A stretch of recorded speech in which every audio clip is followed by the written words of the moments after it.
orang itu ya apabila mana sudah terbiasa menanti pemberian atau bantuan orang lain, itu nanti lama-lama menjadi tolol dan goblok. Itu betul ya. Kenapa demikian?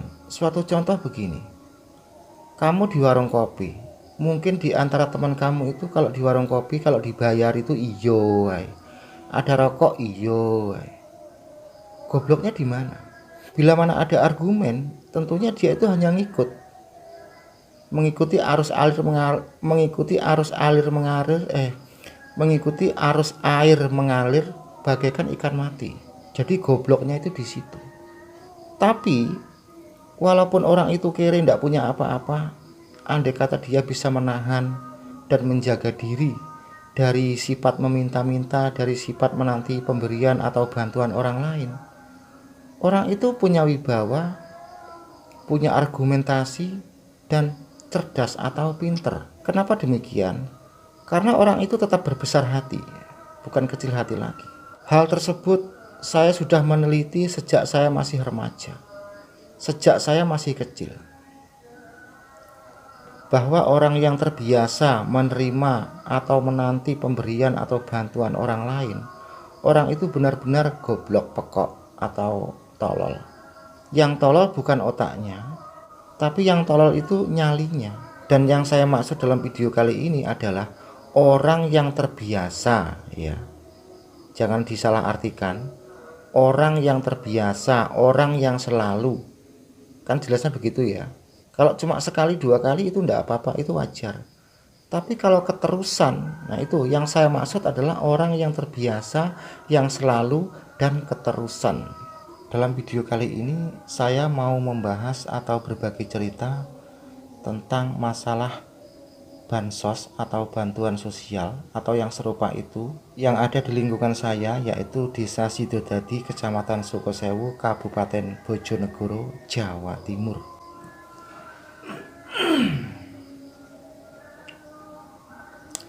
Sungguh di lingkungan saya itu aneh sekali. Pada umumnya orang yang mendapatkan bantuan itu adalah orang yang kurang mampu, orang susah, atau kategori orang tersebut miskin. Terus adapun orang yang tidak layak untuk menerima bantuan itu kan orang yang cukup, yang omai itu api, atau orang adalah. Ya saya bisa menilai orang itu cukup, orang itu mampu, orang itu kere, orang itu susah, itu saya bisa menilai dari kesehariannya dan lain sebagainya. Justru orang yang cukup ekonominya dapat bantuan, dan anehnya orangnya itu melulu. Pada hari sebelumnya saya pernah menanyakan kepada RW, karena waktu itu di siangnya itu orang bagi-bagi beras, bagi-bagi ndok, bagi-bagi wak pitik, bagi-bagi tempe, sayur, dan buah, dan lain sebagainya. Pada saat itu saya boga orang duit gitu ya. Ya di mana-mana tempat orang itu kalau lagi ndak punya uang pastilah panik ya. Jane uang sing oleh bantuan ki uang sing piye to? Bantuan opo? Saya pun bingung. Karena dunia bantuan itu namanya apa saja, saya kan ndak tahu. Saya jawab gini, yus bantuan opo ya, sementing bantuan. Bantuan ki akeh, eneng PKH, eneng apa ya lupa itu, eneng ini, eneng ngono, eneng ini, dan lain sebagainya. Dia menjawab seperti ini, masalah bantuan kuwi oleh tunjukan saka dhuwur. Maksudnya pemerintah atas, bukan pemerintah desa atau pemerintah RT RW lah gitu ya. Kalau kita pikir secara nalar, apakah mungkin orang atas tahu dan paham keadaan perekonomian kita sehari-hari? Kan tidak mungkin. Tapi rasanya orang sedesa yang tahu tentang itu atau yang menangani hal itu, jawabannya itu sama. Ini tunjukan dari atas. Terus opsi yang kedua, ini adalah data lama dan muncul baru-baru ini. Di saat orang itu didata, orang itu kondisinya masih kere, dan di saat data itu muncul, orang itu sudah mampu atau kerenya sudah terobati. Pokoknya narasi yang dibangun itu rapi. Tapi orang seperti saya, serapi apapun, dari cara dia bicara, matanya, lenggak-lenggoknya, penceleannya itu, saya bisa membaca bahwa apa yang dia katakan itu adalah sebuah dramatis belaka. Mengapa demikian? Karena saya pernah karena pada awal pandemi copet, saya pernah menerima bantuan 1 kali. Itu pun disertai bisikan pesan seperti ini. Ojo ngomong ya. Ora usah ngomong-ngomong wong, pokoknya tanggamu aja sampai eneng sing ngerti. Engko marai rame, marai ribut, marai ra penak. Sampai di sini paham kan? Saya pun terkejut.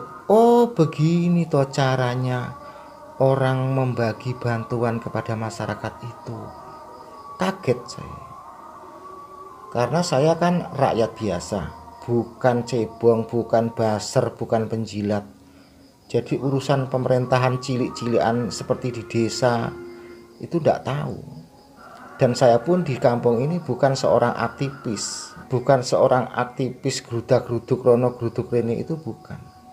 Terus yang selanjutnya, saya pun pernah mendapat bantuan beras 1 kali. Di siang hari ada Bu Linmas datang sambil membawa kertas, sembari berkata seperti ini, "Lek, iki nggih jupuk beras neng kantor desa," gitu. Saya pun suka, lega gitu. Terus kertas itu saya lihat. Rupanya nama yang tertera dalam kertas itu bukan nama saya. Nama orang lain. Konon itu adalah bantuan salah alamat, katakanlah gitu ya. Tapi ya alhamdulillah, ya namanya bantuan. Nah sekarang begini, untuk orang-orang yang mengurusi tentang itu atau tentang seluk-beluk di desa ini, suatu misal RT, RW, BPD, perangkat, dan lain sebagainya, lain kali kalau memverifikasi atau menunjuk dan menentukan orang yang berhak mendapatkan bantuan, baik yang tidak berhak mendapatkan bantuan, itu ada keterbukaan.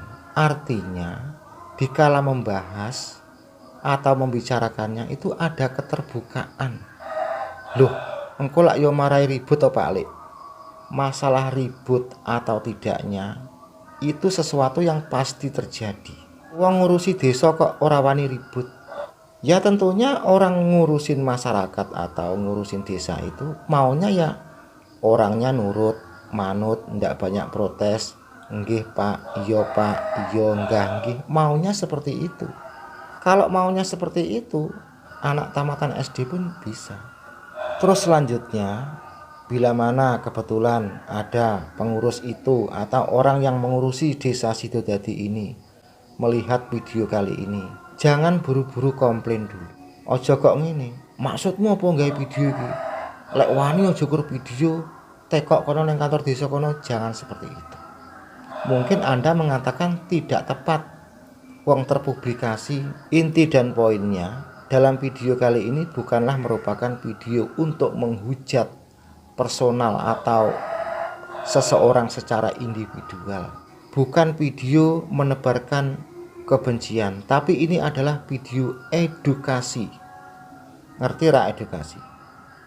Edukasi ini kabeh ben ngerti, ben eruh, ben paham, atau video memberikan sebuah pemahaman. Kiranya itu saja, ada kurang lebihnya ya mohon maaf.